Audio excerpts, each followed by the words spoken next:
Hello नमस्कार दोस्तों। तो चलिए आप लोग की जो है रीडिंग क्लासेस मैंने शुरू कर दी है और ये रीडिंग क्लासेस बहुत ज़्यादा इंपॉर्टेंट है। ये आपको कहीं भी यूट्यूब पे नहीं मिलेगी। अच्छा, मैं ये इतना बड़ा क्लेम कर क्यों रहा हूँ? क्योंकि देखिए आप रीडिंग करोगे जाके, ठीक है। मैंने मान लिया कि आप द हिंदू पढ़ रहे हो। अब द हिंदू पढ़ रहे हो, कोई भी वीडियो देख लो जिसमें आधे घंटे से कम वो टाइम ले रहे हो या 40 मिनट। मैंने डेढ़ घंटे तक के वीडियोज़ देखे हैं। और आप जब वहाँ एग्ज़ाम दोगे जाके, समझ रहे हैं, तो वहाँ पर आपको 6 से 7 मिनट मिलेंगे। तो ये जो वीडियोस मैं बना रहा हूँ ये मैं एग्ज़ाम पॉइंट ऑफ व्यू से बना रहा हूँ, ठीक है। तो यूट्यूब पर ऐसी मैंने देखी कोई भी सीरीज़ नहीं है जिसमें वो आपको एग्ज़ाम को लेके प्रिपेयर करवा रहे हो। और ये जो मैं लेके आ रहा हूँ आरसी, ये एग्ज़ाम में आईपीएस में आए हुए पिछले 5-6 साल में जितने भी आरबीआई का एग्ज़ाम है, सेबी का एग्ज़ाम है और एसबीआई पीओ है, आईबीएस पीओ है, मेंस लेवल के भी, तो ये मैं जो है एग्ज़ाम पॉइंट ऑफ व्यू से लेकर आ रहा हूँ। और आपको मैं ये एक बार मौका दिया करूँगा पढ़ने का, समझ में आ रहा है।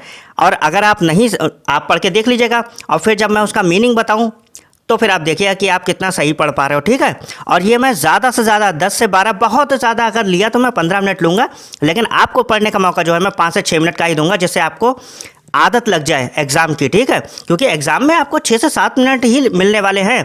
तो मैं ये ध्यान में रख रहा हूँ कि आप एग्ज़ाम के लिए प्रिपेयर करो, ठीक। और जो लोग भी नए हो प्लीज़ सपोर्ट करिए, क्योंकि जितना आप सपोर्ट करोगे मैं उतनी ही लंबी ये सीरीज़ चलाऊंगा। मेरा प्लान तो है कि मैं ये आरपीओ मेंस तक चलाऊं, ठीक है, क्योंकि अभी आरआरबी पीओ मेंस ही आने वाला है सबसे पहले। तो आप लोग ज़्यादा से ज़्यादा सपोर्ट करिएगा। जो लोग भी नए हो प्लीज़ वीडियो को लाइक और चैनल को सब्सक्राइब कर लीजिएगा, क्योंकि अब मैं ये सीरीज़ कंटिन्यू करूँगा। जितना आप सपोर्ट करोगे मैं डेली लेकर आऊँगा और शाम को पार्ट्स ऑफ स्पीच भी कोशिश करूँगा। आएंगे वो भी 2-3 दिन में लेकिन ये और वर्ड्स की वोकेबलरी के, ठीक है, आपकी आएगी सिनोनिम से रिलेटेड। अभी सिनोनिम से रिलेटेड मैंने सीरीज़ बना रहा हूँ, ठीक है। और ये क्लासेस शुरू करते हैं, आप लोग पढ़ के देखिए और चैनल को सब्सक्राइब कर लीजिएगा। और सिनोनिम भी लाऊंगा, ठीक है, डेली सिनोनिम आएंगे डेली और रीडिंग क्लासेस डेली आएंगे, ठीक। तो अब आप लोग पढ़िए ये और देखिए क्या मतलब निकल रहा है, ठीक। जल्दी पढ़कर देखिए पहले।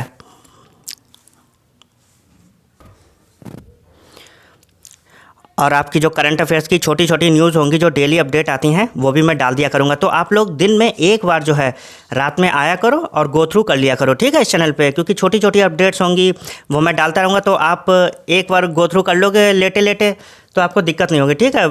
नोट्स तो बनाने नहीं है आपको, क्योंकि मैं PDF मंथली प्रोवाइड करा दिया करूँगा टेलीग्राम पर, ठीक है। और आप लोग टेलीग्राम ज्वाइन कर लीजिएगा जो लोग भी नए हो। इसी नाम से है, आप ह्यूमन वॉरियर सर्च करोगे तो मिल जाएगा। फ़िलहाल के लिए जो है आप रीड करिए, मैं टाइम दे रहा हूँ आपको, अच्छे से रीड करिएगा।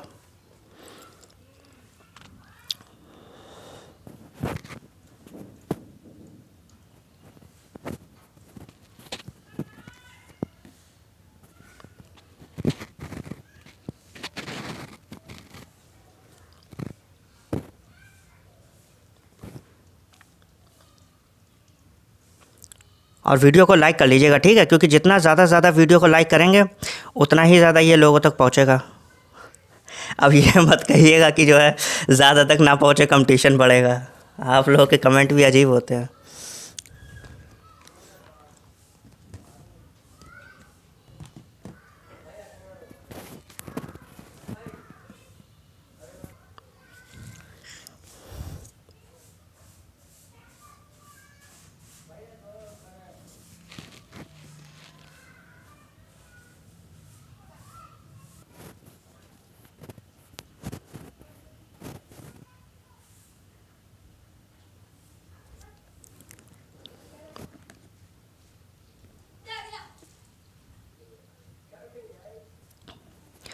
तो चलिए अब पढ़ लेते हैं। आप लोगों ने पढ़ लिया होगा जितना भी पढ़ने की कोशिश की होगी, ठीक है। और अब मैं पढ़ के देखता हूँ और आप लोग देखिएगा कि आप लोग के कितना मीनिंग जो है वो सही निकल रहा था, ठीक। तो देखिए शुरू से पढ़ते हैं। Motivational literature aimed at youth has become a staple in book stores world wide, ठीक है। तो मोटिवेशनल लिटरेचर जो है, जो प्रेरणादायक, जो प्रेरणा देता है, ऐसा साहित्य जो है एम्ड एट यूथ, जो कि यूथ को ध्यान में रख के लिखा गया था, has become a staple. Staple का मतलब होता है बहुत इंपॉर्टेंट चीज़, ठीक है, something you can not ignore, ठीक, इरिप्लेसेबल। तो ये कह सकते हो कि जो मोटिवेशनल लिटरेचर जो है, जो कि यूथ को ध्यान में रख के लिखा गया था, वो क्या हो चुका है, बहुत अपना एक इम्पॉर्टेंट स्थान प्राप्त कर चुका है, ठीक है। कहाँ? इन बुक स्टोर्स में वर्ल्ड वाइड, ठीक। तो मोटिवेशनल लिटरेचर जो है जो कि यूथ को ध्यान में रख के लिखा गया था, वो ग्लोबली बुक स्टोर्स में अपना एक इम्पॉर्टेंट स्थान प्राप्त कर चुका है, ठीक है। और उसके बाद देखते हैं with their aesthetically pleasing covers and powerful testimonials, ठीक है। तो उनके जो एस्थेटिकली प्लीजिंग कवर्स, आपने देखा होगा कि जो ये मोटिवेशनल बुक्स होती हैं उनके कवर्स बहुत अट्रैक्टिव होते हैं। एस्थेटिक मतलब कि सुंदरता से रिलेटेड, ठीक। तो एस्थेटिकली प्लीजिंग मतलब कि आपको जो है वो मन मोह लेते हैं, ठीक। तो मनमोहक कवर्स और पावरफुल टेस्टिमोनियल्स का मतलब क्या होता है? मतलब कि उनकी बहुत प्रशंसा करी जा रही होती है, ठीक है। प्रशंसा पत्र कह सकते हो एक तरह से, ठीक। तो पावरफुल टेस्टिमोनियल्स का मतलब कि शक्तिशाली प्रशंसा पत्र। उनके मतलब ऐसी प्रशंसा की जाती है, आपने भी देखा होगा कि सब लोग प्रचार कर रहे होते हैं, पॉडकास्ट होते हैं। तो यही वो बताना चाह रहे हैं। ये हो गया दीज बुक्स। तो फिर से पूरा पढ़ लेते हैं। With their aesthetically pleasing covers and powerful testimonials, फिर कॉमा लगा, these books claim to invigorate young readers. तो ये किताबें जो है वो क्लेम करती हैं इन्वाइगोरेट यंग रीडर्स में उत्साह भरने का, ठीक है। ये किताबें क्या क्लेम करती हैं कि यंग रीडर्स को उत्साह से भर देती हैं। And pave their way toward success, और उनका सक्सेस की तरफ रास्ता जो है वो प्रशस्त करती हैं, कंफर्म करती हैं कि जो है जो भी इन किताबों को पढ़ेगा वो सक्सेस की तरफ पहुंच जाएगा, ठीक। उसके बाद देख लेते हैं डिस्पाइट दिस प्रॉमिसिंग एट्रीब्यूट्स, बावजूद इन प्रॉमिसिंग एट्रीब्यूट्स के the effectiveness of such books, in books की जो इफेक्टिवनेस है, प्रभाव है, रेज क्वाइट अ डिबेट, ये काफ़ी डिबेटेबल है, ठीक है। इस पर डिबेट की जा सकती है। The sheer number of these motivational compilations, sheer number का मतलब होता है बहुत विशाल का है, ठीक है, बहुत बड़ी संख्या। तो the sheer number of this motivational compilations, इन मोटिवेशनल कंपाइलेशंस की विशाल संख्या इज़ इन इटसेल्फ, अपने आप में, एन ओवरहेलमिंग साइट, ये एक बहुत ही सर घुमा देने वाला, मतलब कि चकरा देने वाला दृश्य है, ठीक है। समझ गए? तो इतना तो हो गया अपने पास। अच्छा, ये जो ओवरहेलमिंग है ना, ओवरहेलमिंग की स्पेलिंग गलत है ये, क्योंकि आरसी में ये मैंने बनाया था। तो आप ओवरहेलमिंग की स्पेलिंग आपको पता होगी, ओवरहेलमिंग HELM, ठीक। तो ये आप देख लीजिएगा, ये थोड़ी सी स्पेलिंग बस मिस्टेक, क्योंकि क्वेश्चन पेपर बनाया था तब की है। फिर उसके बाद देख लेते हैं आगे, देखिए आगे पढ़िए, अभी बताता हूँ। फिर देखिए दे परपर्ट एवर्जन ऑफ रियलिटी, परपट मतलब कि प्रपोज करना या दावा करना, ठीक है। तो दे परपट एवर्जन ऑफ रियलिटी मतलब कि ये रियलिटी से जो है विमुख है। एवर्जन का मतलब होता है विमुख, उससे उलट या विरोध, ठीक। घृणा भी होता है, लेकिन यहाँ पर घृणा वर्ड नहीं होगा, यहाँ पर विरोध में, ठीक। तो ये बिल्कुल रियलिटी के उलट जो है, वेयर इन का मतलब होता है जिसमें, where in success and growth are distilled into actionable tips. तो ये कहना चाह रहे हैं कि ये रियलिटी से उलट जो है, यहाँ पर जो ये सक्सेस और ग्रोथ जो है, वो ये कहना चाह रहे हैं कि सक्सेस और growth distilled into actionable tips, अंतर्निहित है किसमें? एक्शनेबल टिप्स में, एंड मेथडोलॉजीज। तो एक्शनेबल टिप्स देंगे ये, और कुछ मेथड्स बताएंगे जो कि easily consumed by an impressionable audience, जो कि प्रभावी ऑडियंस जो है वो ईजिली कंज्यूम कर सकती है, ठीक है। तो ये देखिए, मैं आपको डिटेल में अगर समझाऊं तो ये बताना चाह रहे हैं कि सबकी लाइफ में जो है अलग अलग प्रॉब्लम्स होती हैं, लेकिन ये लोग क्या कर रहे हैं, ये कह रहे हैं कि हम ऐसी बुक लिखेंगे कि आप आसानी से आप टिप्स फॉलो करोगे, मेथड फॉलो करोगे और आप सक्सेस की तरफ पहुंच जाओगे, ये कहना चाह रहे हैं, ठीक है। तो ये सच्चाई से थोड़ा सा विमुख हो रहे हैं। और उसके बाद देख लेते हैं however there is a believe that, हालांकि जो है देयर इज़ ए बिलीफ, एक ऐसा बिलीफ है दैट सच कन्वीनियंस, ऐसी convenience brings complexities of its own, ऐसी कन्वीनियंस जो है वो आपकी अलग ही मुश्किलें पैदा कर देती है, ठीक है, आपकी लाइफ में अलग कॉम्प्लेक्सिटीज़ लाती है। मोटिवेशन इनहेरेंटली ए पर्सनल, ठीक है, ये क्या है? पर्सनल एंड सब्जेक्टिव एक्सपीरियंस, ये आपका पर्सनल और ये होता भी है, ठीक है, ये एक पर्सनल और सब्जेक्टिव एक्सपीरियंस है। इस often simplified in these books, इसमें जो है ये कर क्या रहे हैं, ये बहुत ही ओवर सिंप्लीफाई करे दे रहे हैं, बहुत ज़्यादा ये सिंप्लीफाई करे दे रहे हैं। दे offer A sequence of simplified steps, ये क्या कर रहे हैं कि आपको ये सीक्वेंस देते हैं सिंप्लीफाइड स्टेप्स का, बहुत ही सरल स्टेप्स होते हैं कि आप ऐसे ऐसे पॉइंट्स दे रखे होंगे, आपने देखा भी होगा कि आप लिख दीजिए, उसके बाद मैनिफेस्ट करिए और बार बार प्रैक्टिस करिए, बस यही तो होता है ज़्यादातर किताबों में अगर आप पढ़ते हो तो। फिर देखते हैं वो क्या कह रहे हैं। हाँ, दे offer A sequence of simplified steps, A one size fits all, मतलब कि सबके लिए जो है एक ही चीज़ जो हमने लिख दी है वही सबके लिए काम करेगी। तो ये यहाँ पर ये कहना चाह रहे हैं, और यही इसकी सबसे बड़ी कॉम्प्लेक्सिटी है, क्योंकि सबकी लाइफ में हर्डल्स तो अलग अलग होते हैं, प्रॉब्लम्स तो अलग अलग होती हैं, ठीक। तो हाँ, ये a one size fits all path toward success, तो सबकी सक्सेस के लिए ये कह रहे हैं कि सब लोग सफल हो जाओगे, बस ऐसी किताबें पढ़ लो और आप सक्सेसफुल हो जाओगे, जो कि नहीं होता है। प्रॉब्लम्स तो सबके लिए अलग अलग होती हैं और सॉल्यूशन भी उनके अलग अलग होते हैं। फिर देखते हैं, दो सच गाइडेंस माइट टेम्परली इंस्पायर, तो ऐसा जो गाइडेंस है वो आपको टेम्पररीली क्या मतलब होता है कि आपको टेम्पररी लेवल पे बहुत छोटे समय के लिए आपको मदद भी करेगा, ठीक है। आपने देखा होगा कि आप बुक्स पढ़ते हो, 2-3 दिन के लिए इंस्पायर हो जाते हो, तो वो यही बताना चाह रहे हैं कि टेम्पररी लेवल पे जो है ये आपको इंस्पायर तो कर देगा, और it really contributes to a long lasting motivation. और यहीं पर ये सबसे बड़ी दिक्कत होती है। देखिए, आप कोई एडिक्शन है, आपको स्मोकिंग का एडिक्शन है, पॉर्न एडिक्शन है, या कुछ भी, कोई सा भी एडिक्शन हो सकता है, तो आप बुक पढ़ने की कोशिश करते हो। कुछ भी एडिक्शन, केमिकली आप एडिक्टेड हो जाते हो, अल्कोहल कंज्यूम करने लगते हो, तो आप बुक्स पढ़ के जो है थोड़े दिन के लिए तो आपको आराम मिलता है, लेकिन लॉन्ग लास्टिंग पीस नहीं मिलती है। आप अंदर ही अंदर जल रहे होते हो, ठीक है। आप देखते हो कि, और ये सॉल्यूशन किससे मिलता है, ये मैं अपनी तरफ से बता रहा हूँ, ये मिलता है आपको स्पिरिचुअली, ठीक है। जब आप अपने अंदर झांकते हो कि आप हो कौन, क्योंकि सोसाइटी में कंडीशनिंग होती है, आपको एक झूठी आपको पर्सनालिटी दे दी जाती है, ऊपर से लेयर्स, आप जो है बस अपने आप को मान लेते हो, आप नाम, आपकी आइडेंटिटी बना दी जाती है, आपको रिलीजन दे दिया जाता है। लेकिन जब आप स्पिरिचुअली अंदर योग में जाते हो, तब आपको पता चलता है कि आप क्या हो।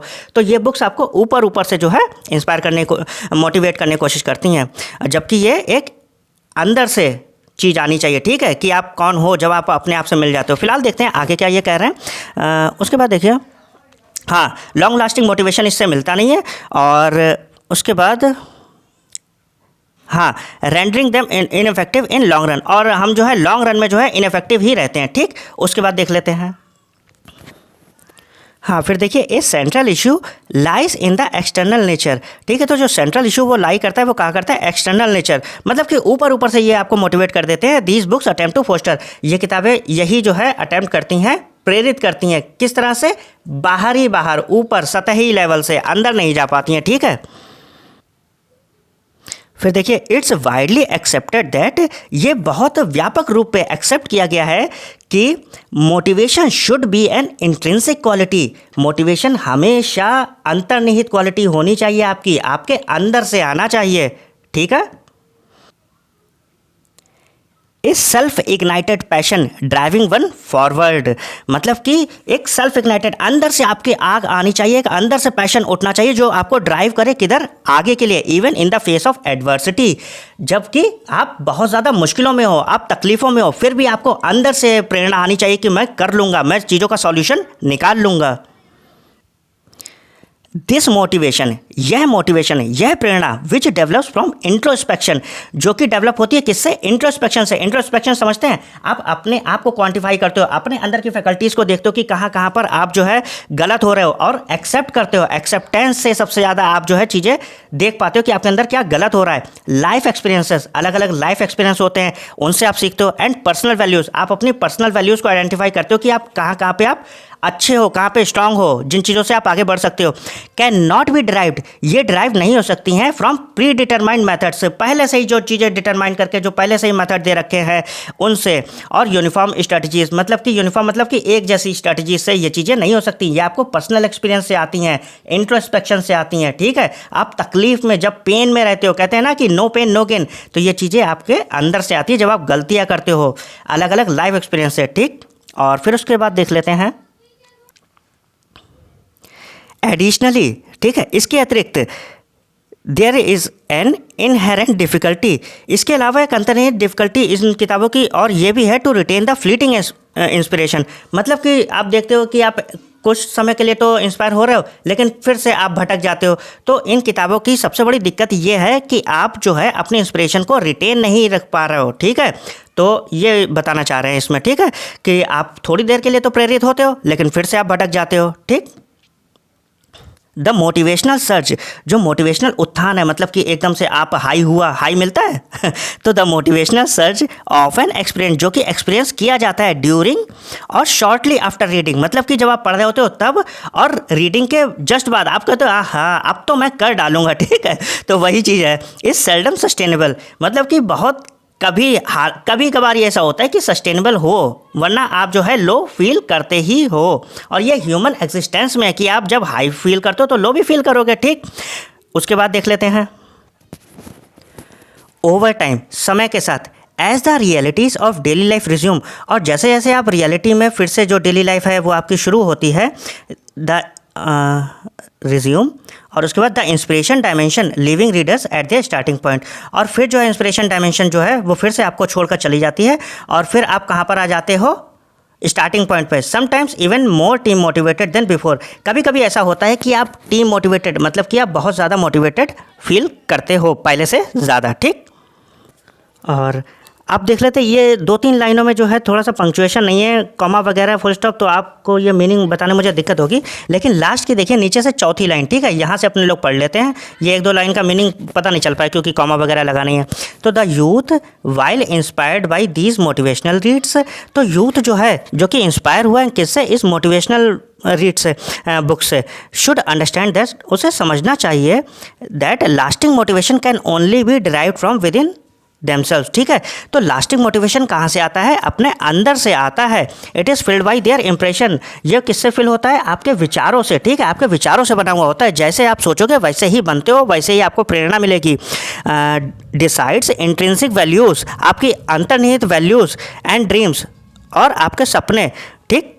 तो ये किससे बना हुआ होता है, इंप्रेशन से, आपके जो विचार हैं उनसे, और इंट्रिंसिक वैल्यूज से, जो कि डिसाइड करते हैं क्या, इंट्रिंसिक वैल्यूज़ और ड्रीम्स आपके सपनों को निर्धारित करते हैं और आपकी अंतर्निहित वैल्यूज़ को निर्धारित करते हैं। So while motivational literature has its place, तो जहाँ मोटिवेशनल लिटरेचर का अपना स्थान है, the youth are encourage to primarily cultivate, लेकिन यूथ को जो है ये सोचना चाहिए कि पहले जो है उसे कल्टिवेट करनी चाहिए, क्या, देयर ओन इंट्रिंसिक मोटिवेशन, आपको अपने अंदर से मोटिवेशन लाना चाहिए, ठीक।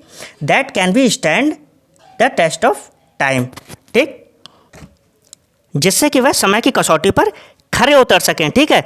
कि जब आप तकलीफ में हो तब आप अपने अंदर से मोटिवेशन लाओ, आप लड़ो, ठीक है, और सफल हो। ये बताना चाह रहे हैं कि आपको अपने अंदर की वैल्यूज़ जो है उन्हें डेवलप करना चाहिए।